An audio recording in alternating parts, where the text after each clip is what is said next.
mostly about Korean politics, but it doesn't cover a lot of the religion.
Ladies and gentlemen, the press conference will begin shortly at 10:30, so please take your seats and prepare for the start of the event.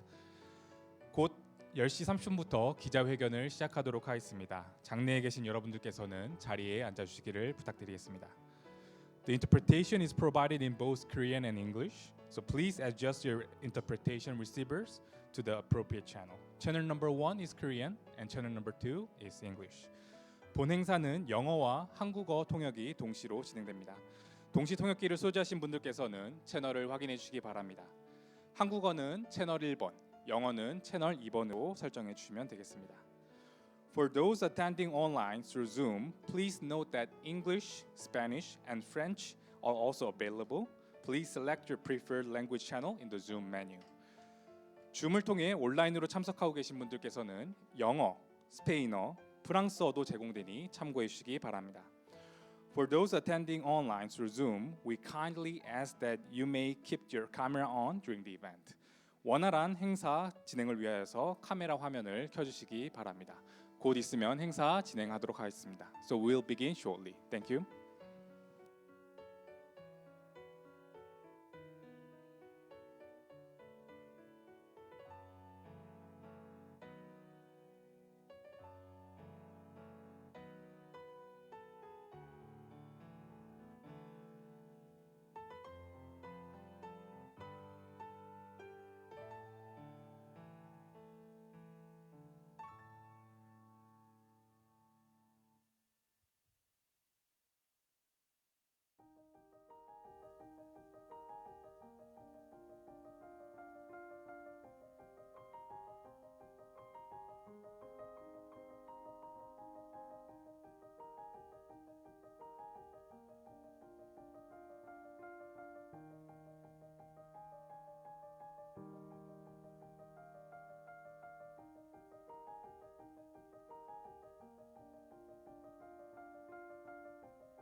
Good morning, ladies and gentlemen.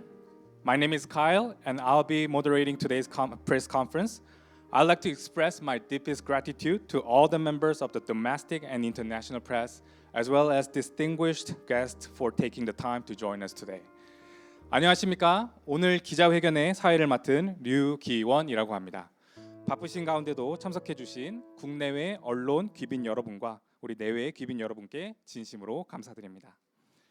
Today's event is hosted by Human Rights Without Frontiers. We'll now begin the press conference on freedom of religion and expression in the Republic of Korea, international concerns and perspectives. 지금부터 국경 없는 인권이 주최하는 대한민국의 종교 및 표현의 자유, 국제적 우려와 시각에 대한 기자회견을 시작하도록 하겠습니다. Today's conference will be conducted with presentations from 5 international human rights activities, followed by the reading of the joint statement. 오늘 기자회견은 5분의 국제인권 전문가들의 발표와 공동성명서 낭독으로 진행되도록 하겠습니다. To start, I would like to hand over the mic to Mr. Hans Knut from HRWF, who will lead the presentation segment and deliver the opening remarks. 그럼 이번 기자회견의 진행과 발표를 이끌어 주실 국경 없는 인권의 한스 누트님께 마이크를 넘기도록 하겠습니다. 큰 박수로 맞으시기 바랍니다. Please give him big applause.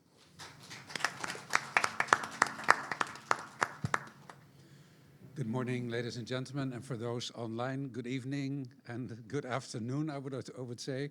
Some people online are very early in the morning, and we're very happy to have all of you here present as well. For those in the room, just a reminder to turn off your phones. You might not want to be alerted so loud. And for those who are joining us online, we would like to invite you to submit your questions through the QR code. Simply scan the code on the screen and for you to submit your questions. Please make sure to write your organization and your name so that you can be clearly identified and your questions can be answered. Hopefully we can answer all of them. Human Rights Without Frontiers has come from Brussels to share concerns about recent developments in South Korea that touch on 2 core democratic freedoms: freedom of religion or belief and freedom of expression. These are not peripheral issues. They lie at the heart of a democratic society, because when religious communities are stigmatized for their beliefs, then peaceful gatherings face restriction or cancellation on questionable grounds. Or when public criticism and protest are treated as problems to be complained rather than rights to be protected, the consequences extend far beyond any single group case. At Human Rights Without Frontiers, we monitor such trends worldwide, and we do so with firm commitment to accuracy. Every claim we make is grounded in research and, wherever possible, in direct testimony. That is why we come to countries that we write about, why we listen to people firsthand. Among our recent activities was the visit to Chairman Lee of the Shincheonji Church, who remains in detention. That case, along with other matters of concern, will be addressed in detail by my esteemed colleagues sitting next to me here on the panel.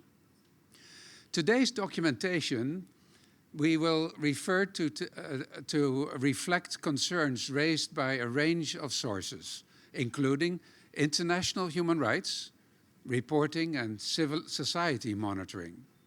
Taken together, they point to questions about proportionality, neutrality, due process, and the equal protection of fundamental rights.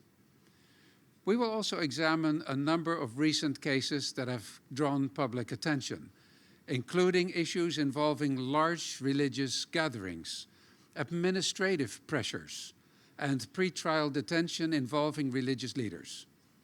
Our purpose is not to prejudice outcomes, but to ask whether the legal administrative response is fully consistent with international standards.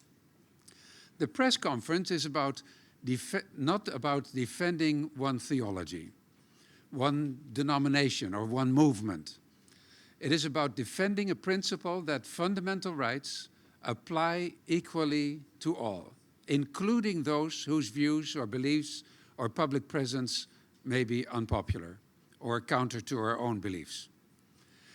It is also about the role of journalism, your role. Reporters and editors have a responsibility not only to cover controversy, but to examine whether the language used about religious communities is fair, whether legal processes are proportionate, and whether the treatment of dissenting voices is consistent with democratic standards and international human rights commitments. We hope that the documentation provided today will assist you as the media in asking necessary questions. Are recent measures protecting public order? Or are some of them undermining basic liberties? Are legal and administrative powers being applied neutrally or selectively? And are current detention cases being handled in a way that fully respects due process, proportionality, and freedom of religion or belief? These are legitimate public interest questions. They deserve transparent answers, careful reporting, and serious discussion. Thank you again for your presence, your attention, and your willingness to engage in these issues. It is my privilege now to introduce the speakers who will one by one examine them in more detail as I explained a minute ago. Thank you again. Let's begin. First of all, on my right hand, you will see Thierry Val. I've known Thierry for years. He is the president of CAP Liberté de Conscience in France, with more than 2 decades in international human rights advocacy, with a particular focus on freedom of conscience and freedom of religion or belief. He has lectured extensively in these subjects at conferences and academic and policy venues around the world, and has represented his organization in formal submissions and oral interventions before the United Nations Human Rights Council, the European Union institutions. He currently serves as the president of CAP Liberté de Conscience, an organization holding special consultative status with the UN Economic and Social Council, ECOSOC, and is recognized within the field as an experienced voice on the legal and policy frameworks that protect freedom of conscience internationally. Thierry, the floor is yours. Thank you, Hans, for your presentation. And so today, as I said, I speak as president of CAP, Freedom of Conscience. We speak for all faiths and none because freedom of religion or belief is not a privilege. It is a universal right. CAPLC is increasingly concerned by the deterioration of freedom of religion or belief in the Republic of Korea. This is not a sudden crisis. It is a steady erosion. In February 2025, we submitted a written statement to the 58th session of the Human Rights Council documenting the arbitrary cancellation of a Chichanji religious event in Imjinka Peace Park after conservative groups lobbied the authorities. In November 2024, we joined on open letters to the President of Korea protesting that decision. At the 61st session, we returned with a written statement condemning the threatened dissolution of Chichanji and other minority groups labeled as pseudo-religions. These actions violated Article 18 of the ICCPR by allowing the state to act as a theological arbiters. The United Nations has repeatedly reminded Korea that its domestic laws must align with the treaties it has ratified. The 2011 report of the Special Rapporteurs on Freedom of Expression urged Seoul to abolish vague provisions such as Article 7 of the National Security Act and to remove criminal defamation from its penal code. As a state party to the International Covenant on Civil and Political Rights, Korea is bound to ensure that any restriction on fundamental rights is prescribed by law, necessary and proportionate. At the 62nd session, CAPLC delivered an oral statement on the situation of the Unification Church and a written statement on the escalating transnational discrimination against Xinjiang. That documents record a joint police persecutor task force created in December 2025 that has summoned more than 60 individuals, reopened closed cases, and disproportionate COVID-19 closures that caused over 5.8 billion Korean won in losses. The last-minute cancellation of the Imjin Park event has documented cases of coercive deconversion, including one death in 2025. For the upcoming 33rd session, CAPLC has just filed a new written statement on the detention of Chairman Lee Man-ae, the 95-year-old leader of Xinjiang.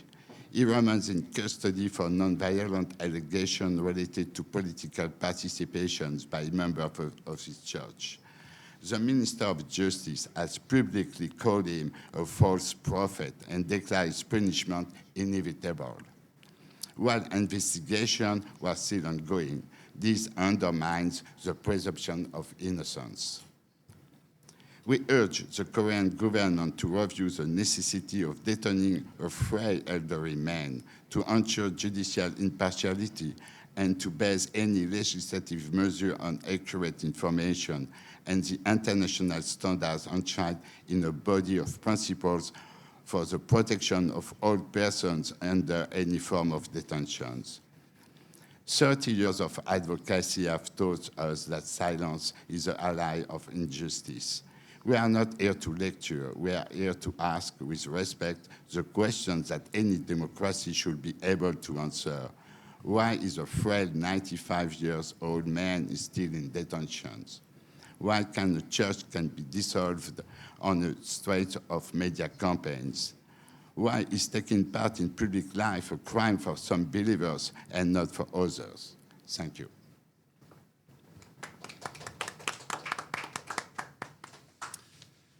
Thank you, Mr. Val, for your remarks. Talk about the word Mark. I have next to me Mark Namish, an expert and a historian in Hungary and a philosopher specializing in theory of religion. He completed his PhD in philosophy at the University of Szeged and Malnasi. Bartok György. Perfect. I'm learning Hungarian now. Doctoral school at 2025 and was awarded the prestigious Hungarian National Eötvös.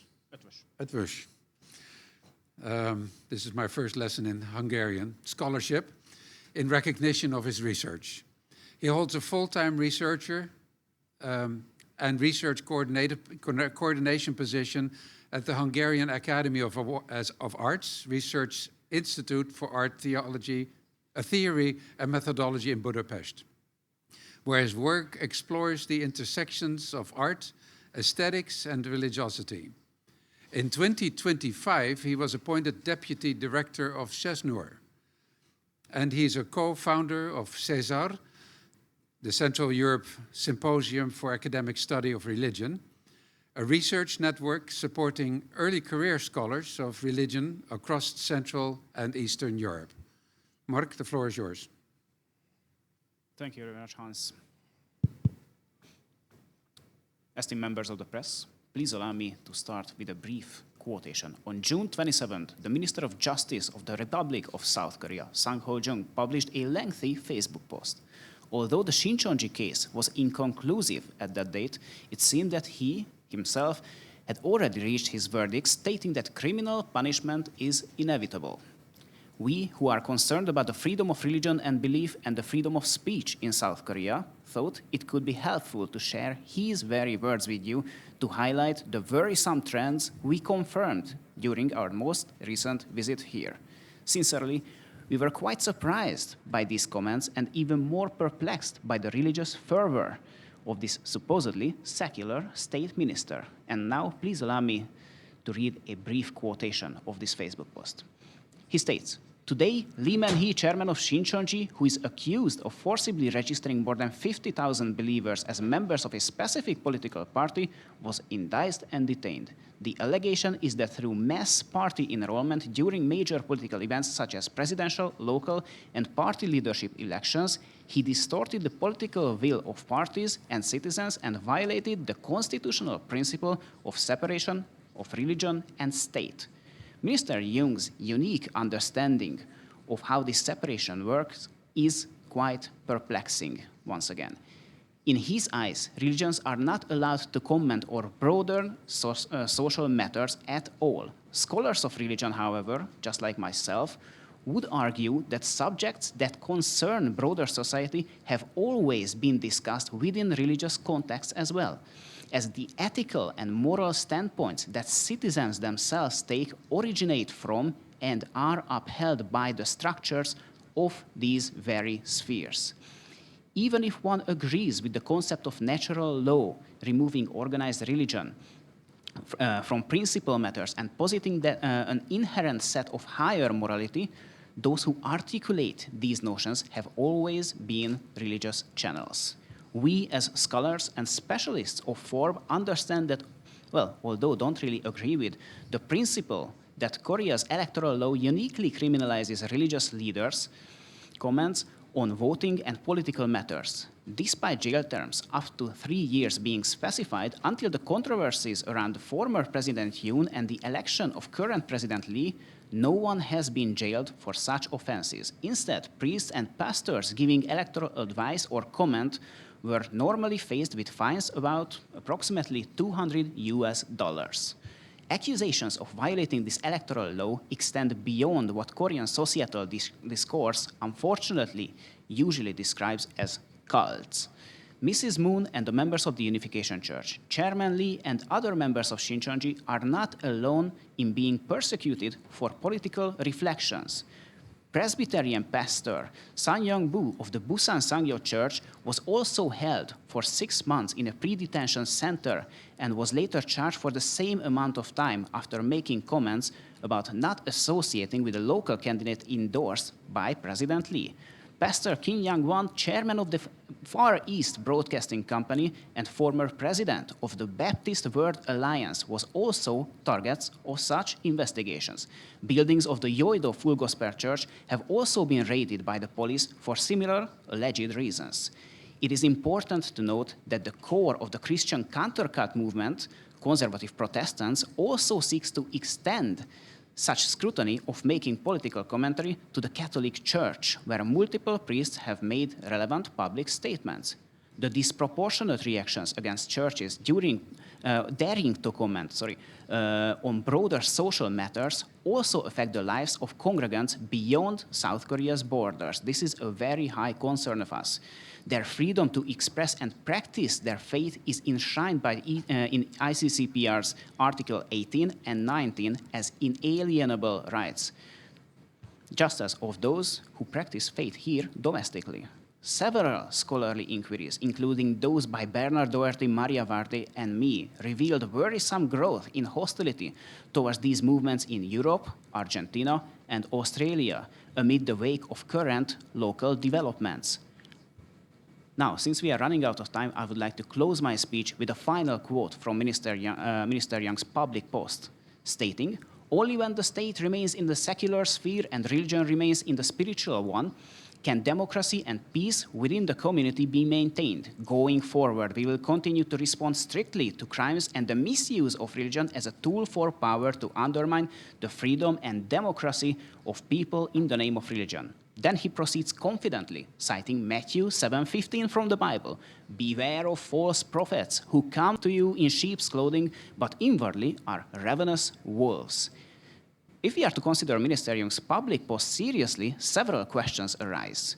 Where is the line between religion and state in South Korea? Has this line shifted recently without our knowledge? How clear and how precise is this line? Ministerium's closing words raise serious concerns about whether we are facing a selective religious purge under the guise of state secularism. Thank you for your attention.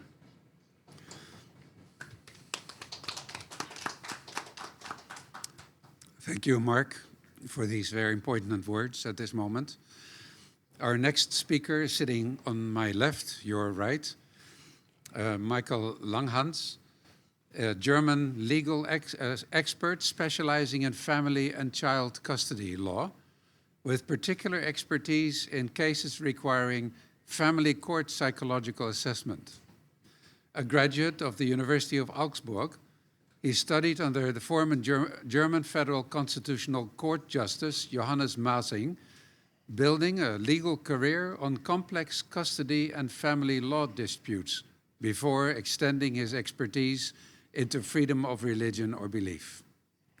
He now serves as the executive director of FOREF Germany, a newly established German section of the Forum for Religious Freedom Europe, leading its legal and advocacy work in the country. Michael, the turn is yours. Thank you, Hans, for the kind words.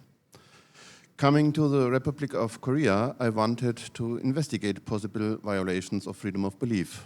What I found were people in despair, in tears, praying in front of a detention center and an unused space for church services that is not allowed to be used.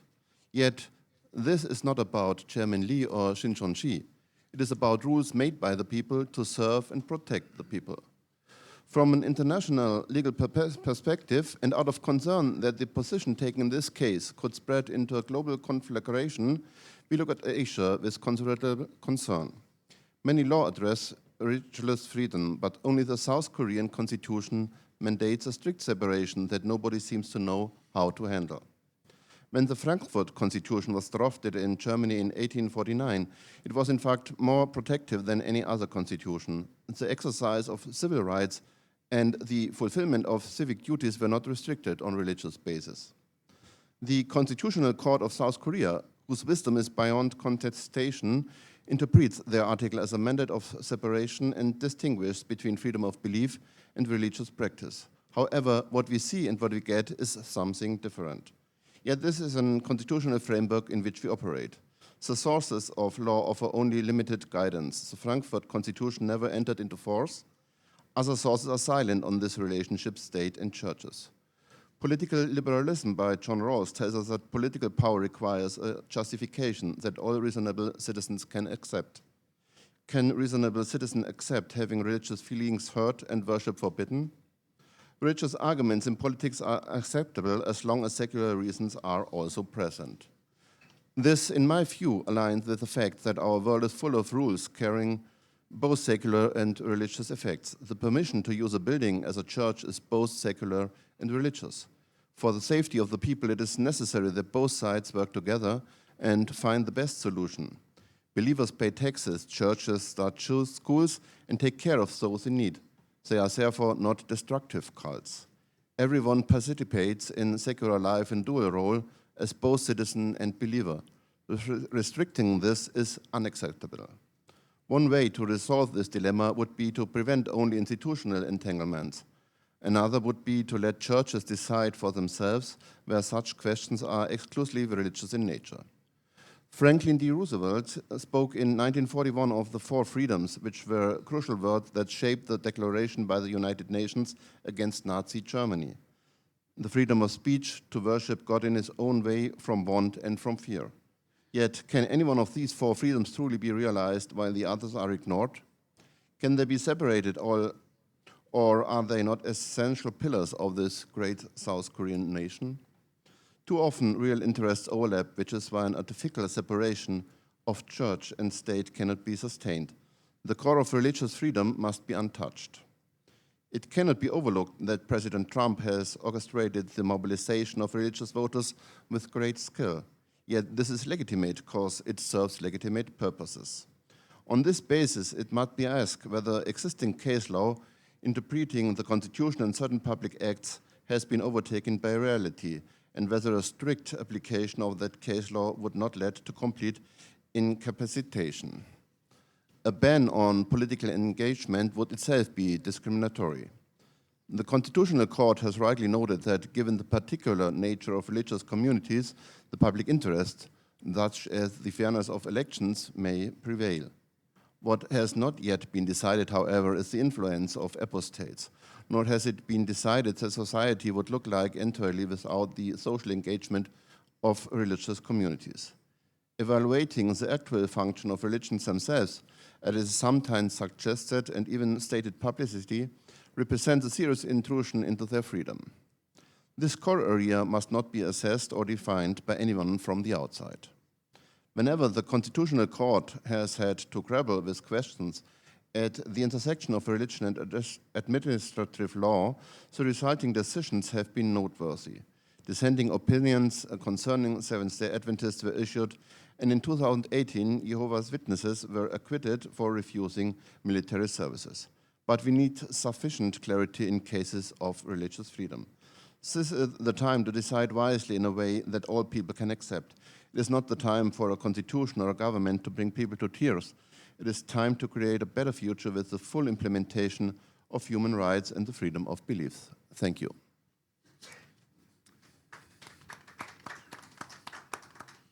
Thank you, Michael.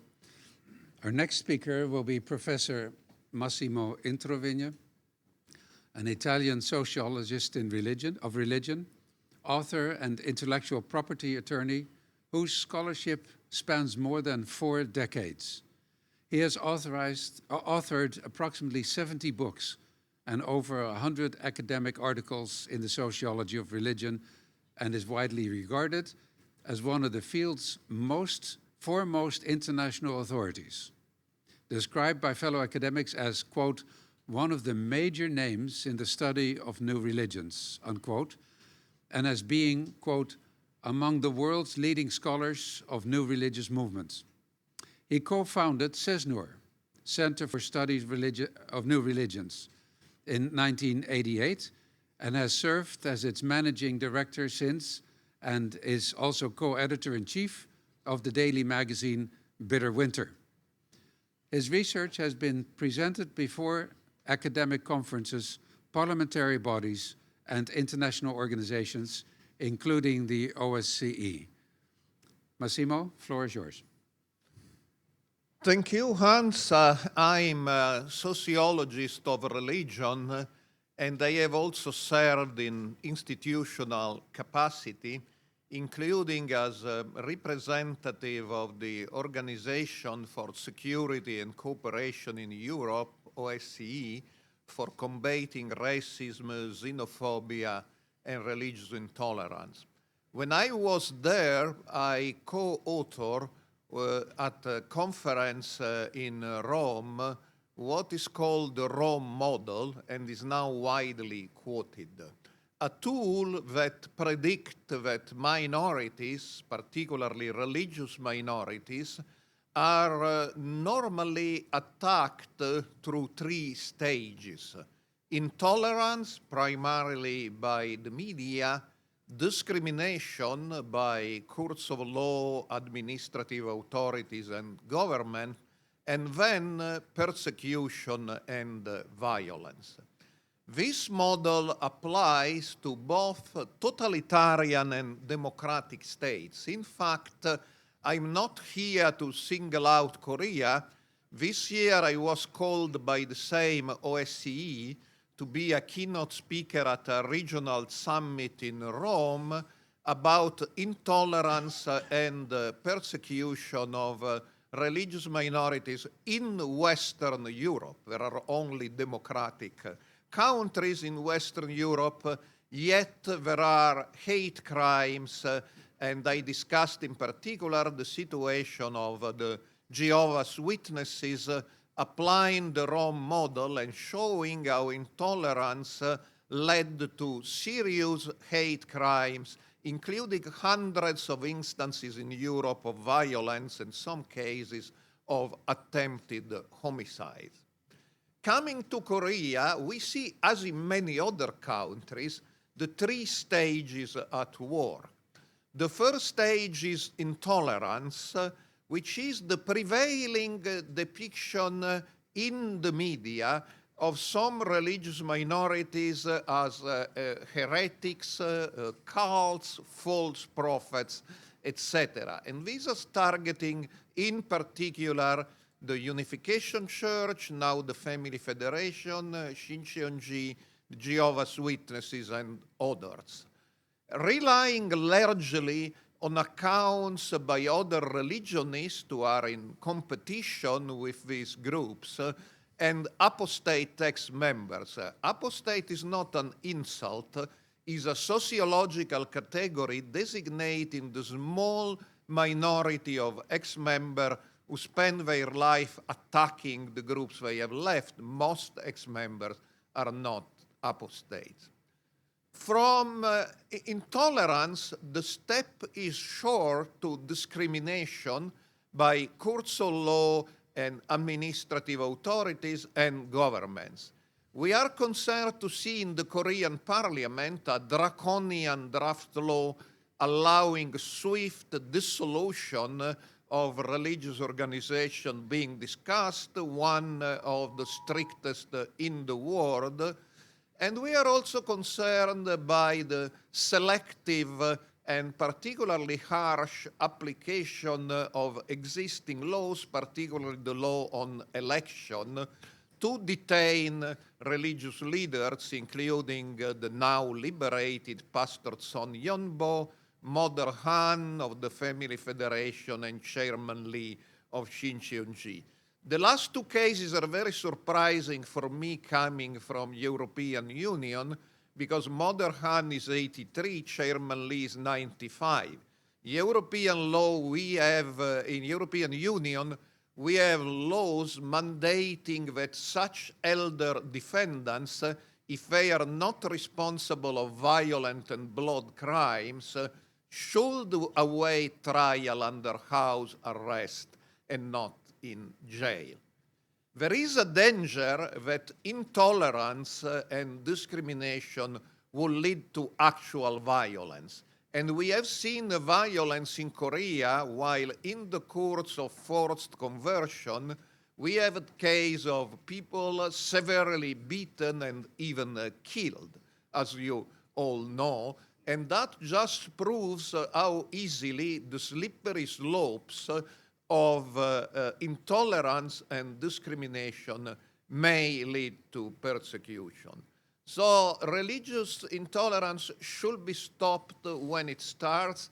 It's not a problem unique to Korea. We have the same problem in the European Union. There is a similar problem in the United States. But there are some especially alarming cases in Korea, and the media may play a role in alleviating the suffering of members of religious minorities. If there are specific common crimes, they should be investigated and punished, but the blanket discrimination and intolerance against minorities is something that put in danger the very values on which our democratic societies, including Korea, rest. Thank you. Thank you, Dr. Introvigne, for your comments and all those on the panel. It is time for us to have a question and answer period. We first would like to give the floor to the press joining in person here in the room. We have quite a few present, about 30 here. Again, as we mentioned before, the objective is to ask questions for clarification, not to make statements. We want to make use of the panelists as much as possible So please be so kind as to honor this rule. And please state your name and your organization slowly, please, because of the language barriers that we have, and very clearly. And then in a concise way, ask your question so as to allow other questions as well. I'd like to give the floor first to Andy Vermoot. And we have a gentleman behind him. A second, can we have the microphone? Yeah. Mr. Vermoot. Yeah, Andy Vermoot. The microphone is not on yet. Yeah, that works. Okay. My name is Andy Vermoot from indegazette.be. And I have a question for Professor Massimo Introvigne. You mentioned your concerns as a scholar, as a professor, regarding this detention. So why do you think this decision to detain was made? I mean, Korea has a very strict law against the interference of clergy in election, which is punished with a jail term. Whether or not it's compatible with international provisions on freedom of religion, including freedom of participation by religionists in political life, is questionable. And it's a bit counter international trends because this happens while President Trump is recommending removing in the United States the provision not allowing the clergy to endorse candidates in the election. So United States are going exactly in the opposite direction. But besides of this strict law, the law exists, and of course judges and prosecutors should respect the law. What I find strange is to use the pre-trial detention for crimes that are not bloody and are not violent for people of 95-year-old or 83-year-old. As I said, for instance, in my country, there is a law called Italy, there is a law called the Gozzini law that after 80-year-old you should really have killed somebody to be kept in jail, because otherwise there is a house arrest, you can be prevented from communicating with other people, you may influence through technological means.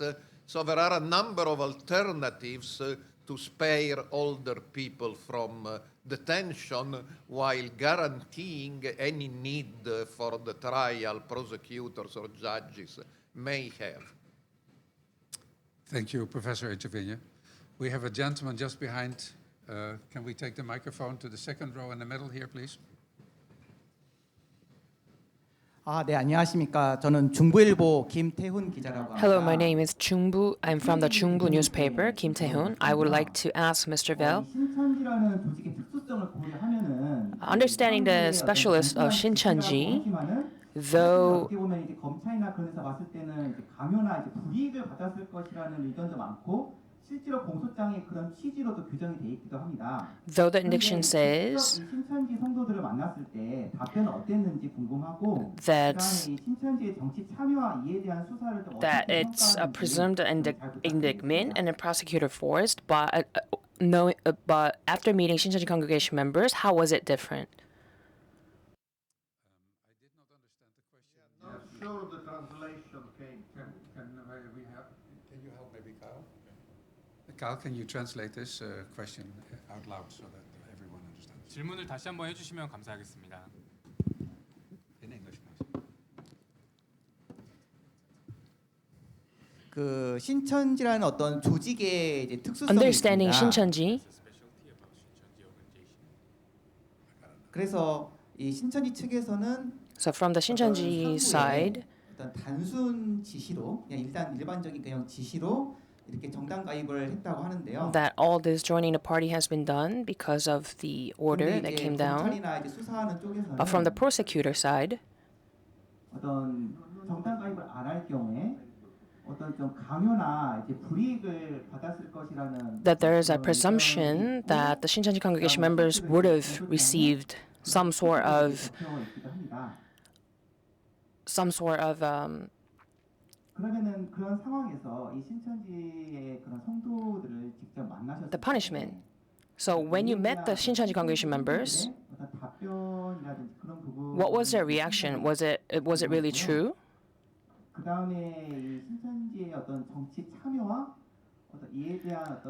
The prosecutor statement is that the Shincheonji congregation member was forced. But how was it different when you met the Shincheonji congregation member?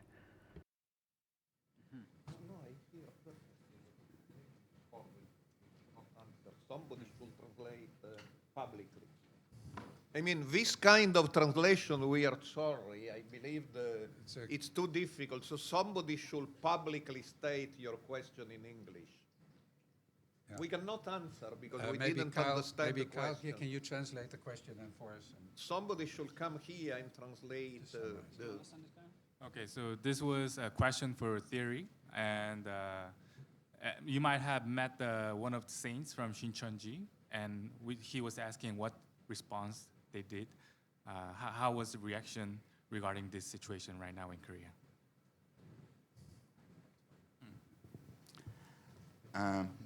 I met some Shincheonji member, and for sure their reaction is not saying this is true or false, is a proportionality of to put Chairman Lee in pre-territorial detention.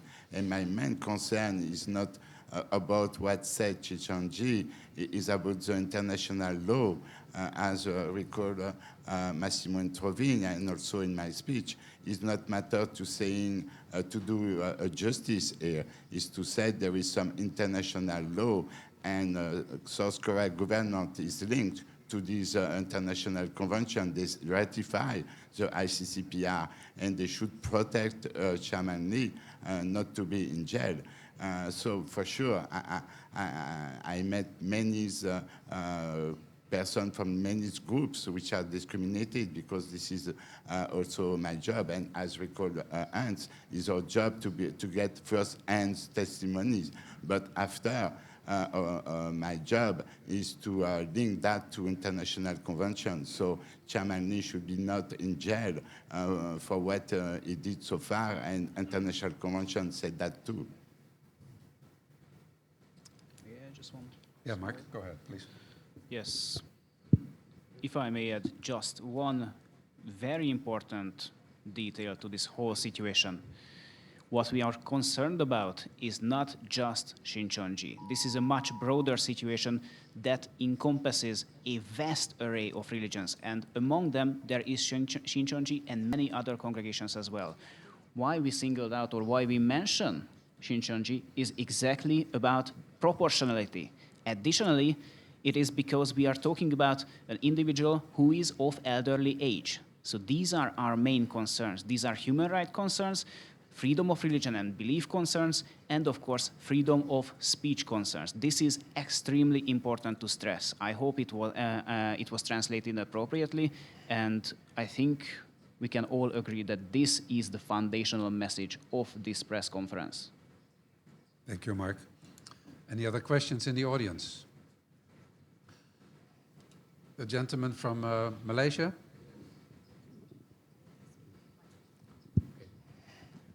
I'm from Malaysia. Microphone is not loud yet. Please bring it closer. I'm from Malaysia. My name is Navanita Krishnan from Tamil Ose Media. It's a general question. How is the health condition of the Chairman Lee right now? He's 95 years old. He has been detained more than 1 month. That's all. Thank you. That's a very quick and very clear question.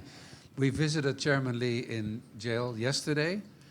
And so I can only say from personal observation, I'm not a medical doctor, of course. We haven't seen his medical records.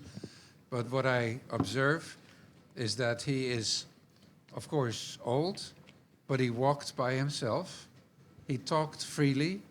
He was energetic, I would say, and full of, I hope this doesn't translate wrongly, full of fire, as in enthusiasm in that sense.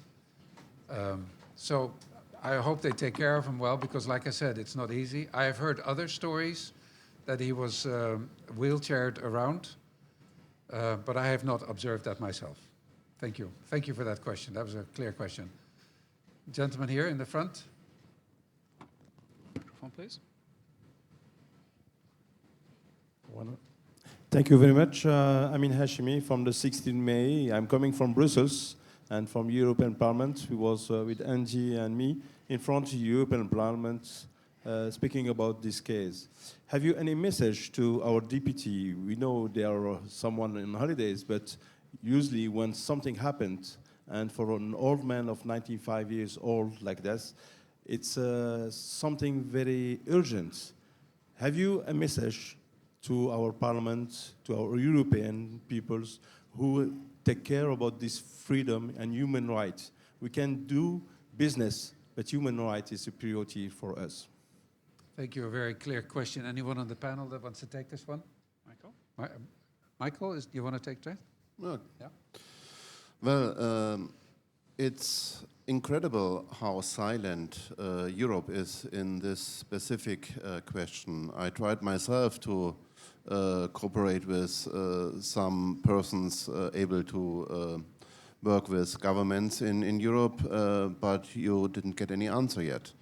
It's the very same, whatever they post on X and other social media, nobody seems taking care about that issue.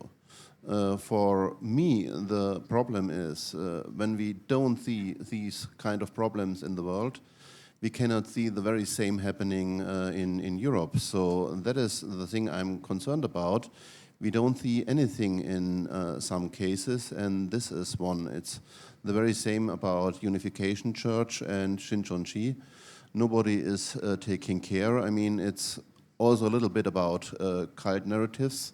In Europe, still working very good. If a religious movement is labeled that way, nobody is really interested because everybody has painted the picture yet. So this is the thing we want to change, that all people first listen to what all sources of information have to say, not only some apostates or members, but the whole neutral situation.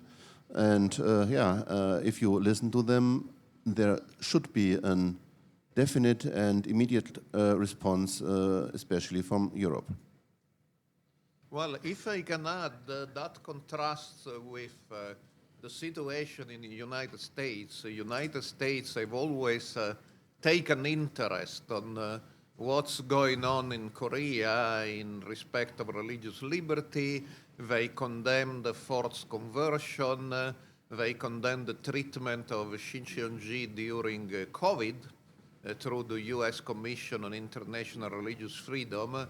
And authoritative politicians in the U.S. have expressed concern for the new draft law in Korea. There has been a fact-finding mission by the Department of State. So in the United States, there are concerns. You may remember President Trump meeting President Yi and discussing vicious raids on churches. So in the United States, there is surely more awareness of these problems taking place in a country that is a fundamental regional ally of the United States. I'd like to give the floor to Thierry, and then I have a question for online, and then we'll go back into the room again. Thank you for your question. And in fact, it will be good that concern regarding religious freedom and belief came to Europe, as now we have just, European Commission just named a special envoy for religious freedom and belief. So the case of South Korea, not only Shincheonji, but the case of religious freedom and belief in Korea can be a concern for the special envoy just named a few months ago, a few weeks ago. And also the European External Service Action, which is regularly in contact with South Korea government and institutions regarding business and others, should put back human rights in the center of a concern. And for sure, the detention of Shincheonji should be a concern of the External Service for this next communication with Korea. Thank you, and thank you for your question as well. For your information, for all those particularly online, if you have questions, please scan the QR code and then fill in your question, and then we can handle them online because I will be reading them for you. We have a question from Journal Africa in Burundi asking, could the case affect how other democracies deal with controversial religious groups and protect religious freedom? Anyone on the panel that wants to? Massimo? Yes, thank you. I'm very interested in religious liberty in Africa. Actually, I've written a book on touching on the subject. And in Africa, there is surely an influence of what happens in other countries, particularly in France, where there are problems with minorities, but also in Japan and Korea. So there is surely a risk that some models of what I see as an excessive control of certain minority religions are exported into Africa. However, we should consider that particularly in your area, there are also local problems. And both Burundi and even more nearby Rwanda, they have memories of genocides and ethno-social violence and the role churches have played, particularly in the genocide of the Tutsi in Rwanda in '94, the role of the Christian churches has not been particularly bright or commendable, and that adds fuel to a certain suspicion of religion in your area. But surely we should be careful that the stigmatization of certain minorities may travel fast, particularly journalists. If they deal with a Korean group, they tend to reproduce uncritically what is published in the Korean media. So the risk is that stigmatization here will become an international problem when religions that may have their headquarters in Korea are present all over the world, as is the case for the Family Federation, Unification Church, or Shincheonji, or the so-called Ansangong Group, the War Mission Society, Church of God, and others. Thank you, Massimo. Mark, I want to give you the floor for a minute to express your opinion. Yes, perhaps just two small questions. Massimo have already reflected on the subject of Jehovah's Witnesses. I would like to reiterate some of his statements and some of his observations. The persecution and the negative social stigma enforced by media strengthens, opposition strengthens and accelerates the very process that Professor Introvigne mentioned throughout the Rhone model. There is one research, or joint research rather, that I would like to mention that explicitly covered how Shincheonji faces these allegations or these effects of persecution. This research was done in Australia by Bernard Doherty, in Argentina by Maria Varde, and in Europe by myself. And we have found correlating evidence that the social stigma and the negative effects of media reporting of negative social discourse affects the very lives, the lived religiosity and the religiosity practice of those who are affiliated with the church beyond the borders of South Korea. This is a very important and a very worrisome trend. And one thing that I would like to highlight is once again the role of media in all of this. The vast majority of reports still refer to Shincheonji, for example, as the COVID church. And this is, of course, a disproven theory, a disproven social label that should be tackled by media experts, especially. If I may, there is one point not touched in this press conference. So far, I want to shortly mention, and it is in spreading this misinformation about certain religious minorities, the role of China. China to justify persecution at home, and so it is very active in fueling attacks, particularly against the Family Federation Unification Church, because it's a historically anti-communist group, but recently also against Shincheonji, the Jehovah's Witnesses, and others. And we have seen with some concerns the increasing participation of anti-cult experts, including from the police, not only from the academia, from the People's Republic of China, attending conferences and gatherings against the so-called cults in South Korea and in Japan as well. Massimo, we have an extra question, which I think you were probably best answer from Africa. Can you read for a minute the writer and the question? What is South Korea doing to protect religious freedom and freedom of expression, and what can other countries learn from Korea? Well, Korea, let me be very clear about it. Korea is a democracy, and courts of law have often ruled in favor of unpopular minorities. For instance, Shincheonji was found not guilty in the end, including at the Supreme Court level, of all COVID-related charges. The fact that media keep repeating accusations the Supreme Court has declared as false all over the world, as Mark Nemesh mentioned, is another problem.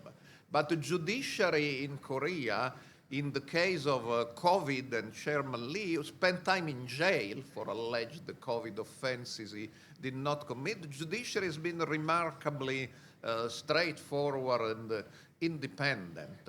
So Korea does have the legal and constitutional guarantees and an independent judiciary.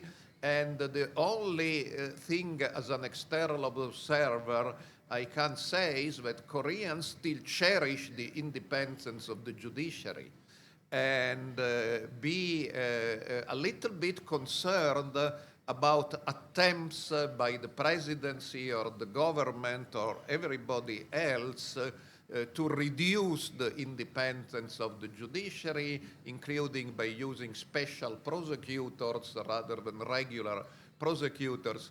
But Korea is a democracy, and we should trust that the Korean democratic institution will have the strength to resist these concerning trends.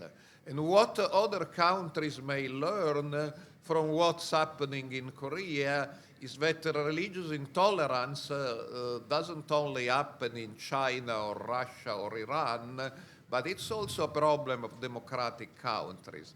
So the fact that the government of a democratic country issues statements or comments about a religious minority doesn't mean that they should be accepted at face value because it's a government of a country where democracy prevails. All statements should be examined with a grain of salt and placed in their proper context.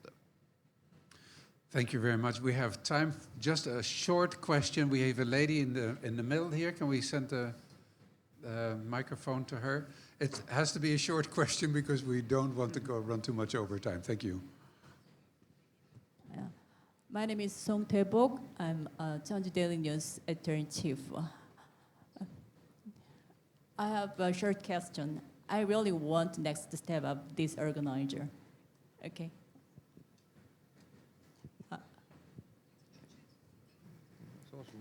I think this organizer must have some suggestion to our Korean government. So I really want the next step of this visit.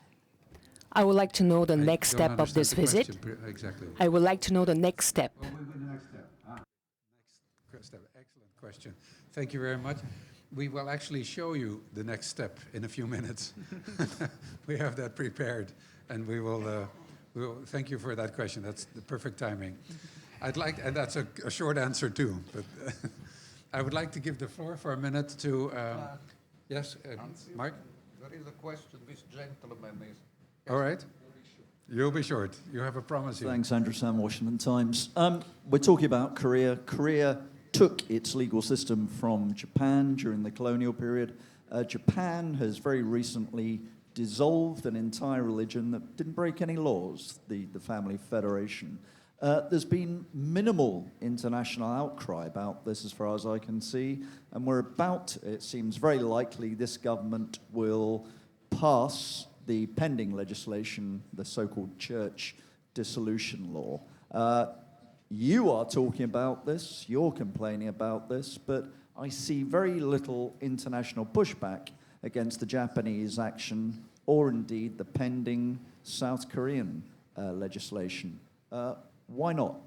What's going on? Perfect question. Thank you so much, because this is very relevant, what's happening here. What we see is what one country does is overflowing to other countries. What happened in Japan is now, looks like it's going to go into the same direction here in Korea. And I'm hoping that the media will take note of this. Please study the case in Japan and see what happened there and report about it. Is there anyone on the panel that wants to give their opinion on this topic? Yeah, very short comment. In fact, the question you raise is not so much only about the silence of international institutions, but how international institutions' voice is heard. Because, tell you the truth, the United Nations issued a statement criticizing the dissolution of the Unification Church, signed by 4 special rapporteurs. But this document was reported in some international media, including your esteemed newspaper, but not by all. So the question is not only how we persuade the international institutions such as the United Nations to react, but also once the United Nations and other international bodies have reacted, how we persuade the media at least to give the proper space to these statements. Thank you, Massimo. Thank you. And thank you all of you from the panel here. We have 2 special guests that we've asked to give some sort of testimony very shortly. I would like to give the floor in a minute to Venerable Beop San. He's the Executive Chief, Yogul Order of Korean Buddhism. He served as a panelist for the Interfaith Dialogue of HWPL, Global Branch number 06, for approximately 10 years. Sir, can I give you the floor?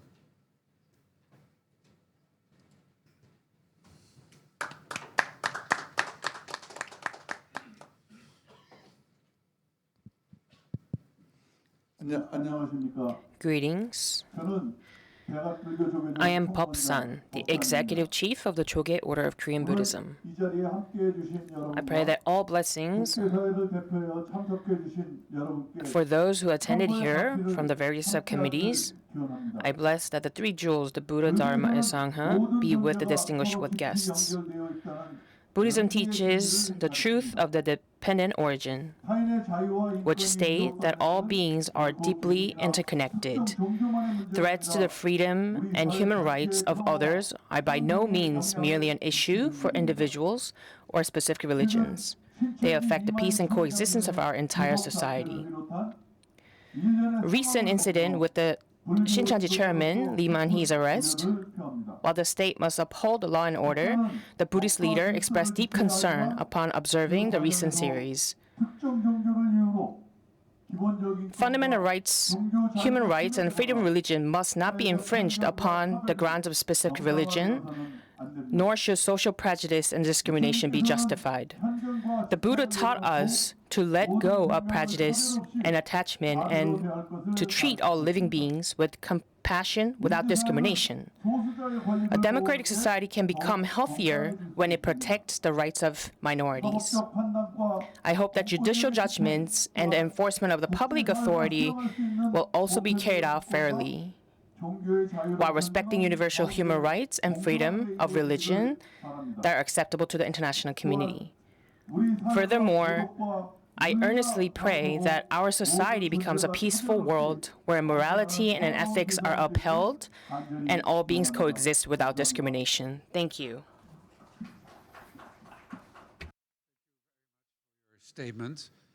We very much appreciate statements like this, and we've asked another one of those witnesses to come forward. It's Ryu Jae-sik. Would you please come forward? He's the head of Seoul Branch Association of Korean War Veterans. He served as a student soldier during the Korean War and was later discharged as a colonel. Sir, the floor is to you.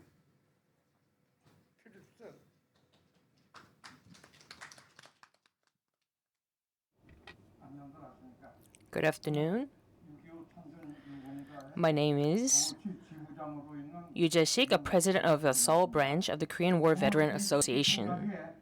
First, I would like to express my deepest gratitude to all the distinguished guests and representatives who have joined us for this meaningful occasion today. The reason I stand before you today is not to ask that anyone's alleged wrongdoings be overlooked or excused. Rather, I am here to ask a fundamental question: are the basic rights and the freedom of religion that should be guaranteed to every citizen of the Republic of Korea being protected fairly and equally today? There are hundreds and even thousands of churches in Korea, yet when few paid attention to us Korean war veterans. It was members of Shincheonji Church who reached out to us every year without asking for anything in return. They extended a helping hand to veterans who had endured hardships and loneliness, warmly serving us meals and caring for us with sincere generosity. For that, we remain deeply grateful. This is why it pains and concerns greatly to see how Shincheonji Church is being treated in our society today. Of course, the state has a duty to enforce the law and maintain public order. However, in doing so, no one should be subjected to prejudice or unfair discrimination simply because of their religion. If the law, which must be fair and impartial, is applied disproportionately or excessively towards one particular religious group, it raises a serious concern of violation of fundamental rights and unjust treatment. In particular, Chairman Lee Man-hee, who is currently being held in detention, is 95 years old. He is also a Korean war veteran who, in his youth, risked his life to defend the country during Korean War. At the age of 95, a person is extremely vulnerable and may struggle even to care for his own health without assistance. He has an established residence, and there is no substantial risk of flight or destruction of the evidence. Must an elderly war veteran truly remain behind bars while awaiting for trial? This goes beyond the simple question of detention. It directly concerns a person's right to life, health, and human dignity. No matter how strictly legal procedures must be upheld, they should never lose sight of the fundamental dignity and life of human beings. Distinguished guests and representatives of human rights organizations gathered here today, I respectfully ask you to set aside the prejudice and look at this matter through the lens of universal human rights. All the discrimination against Shincheonji, let us end it and join your voices so that the 95-year-old Korean War veteran may receive a fair trial without being held in a pre-trial detention. I sincerely hope that our society will become one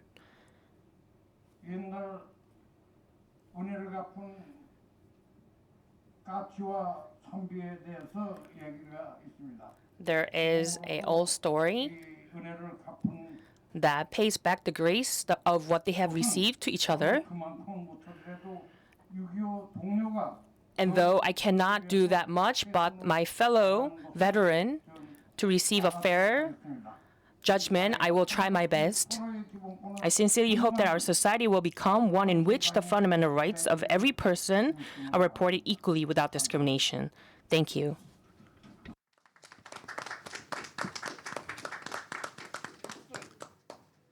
Deep respect for you, sir, and thank you for your witness. The question in the audience was, what's next? There are two specific elements that we would like to focus on at this moment. The first one is you in the audience.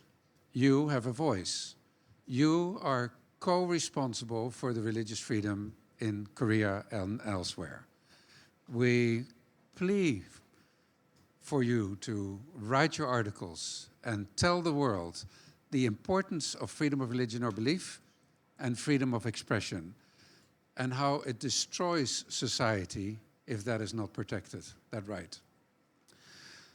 The second one is something that we will do here on the podium for a moment.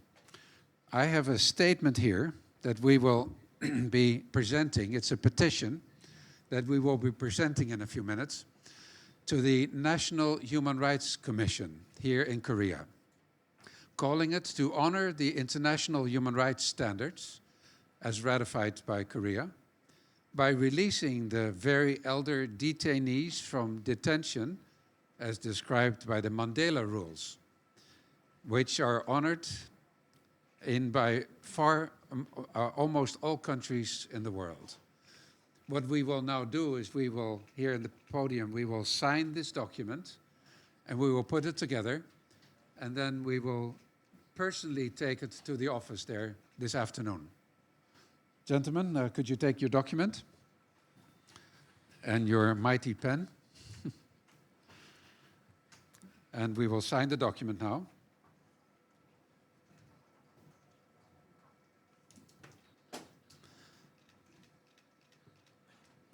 Let's stand up for a minute and take a photograph to make sure that this is done.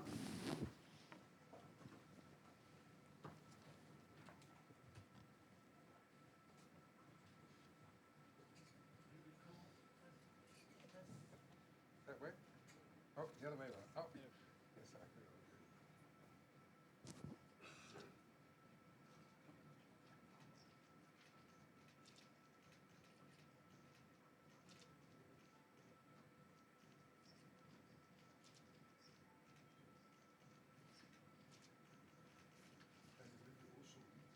Yeah, I will read the statement in a minute.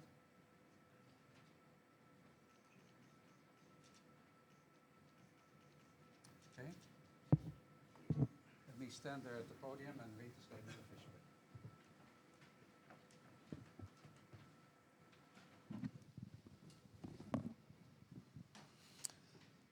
The statement is as follows.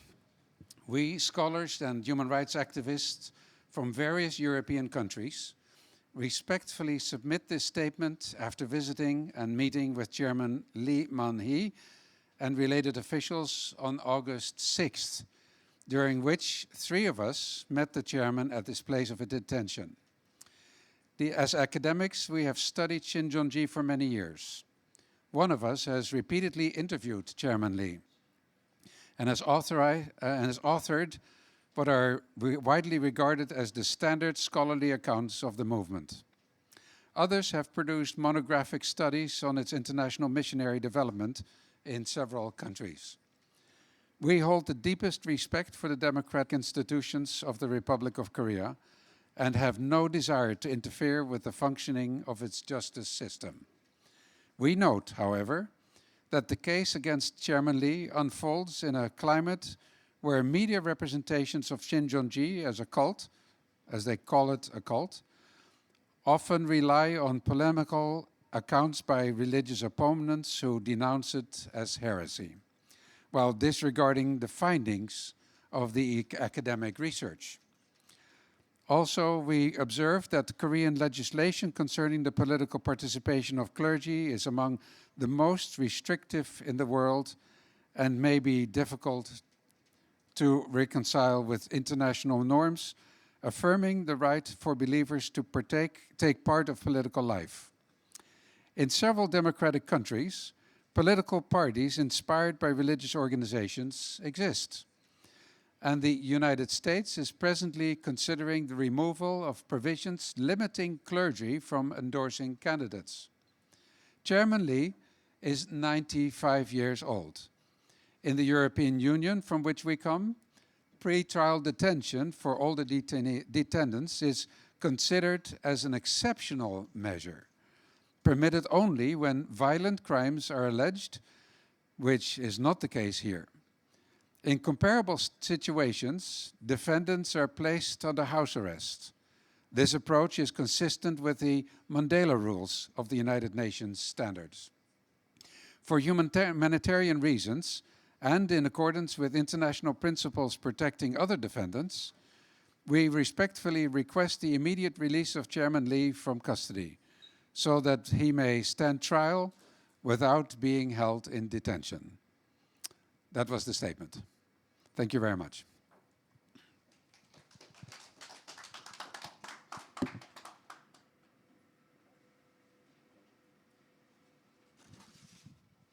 All right, so we're about to end up the event now. For all the participating journalists, we have physical press kits and detailed background materials at your seat. So please make sure to take them on your way out. 오늘 기자회견에 참여해주신 모두 기자분들을 위해 자리에 프레스 킷과 관련 상세 자료가 준비되어 있으니 퇴장 시 잊지 말고 챙겨가시기 바랍니다.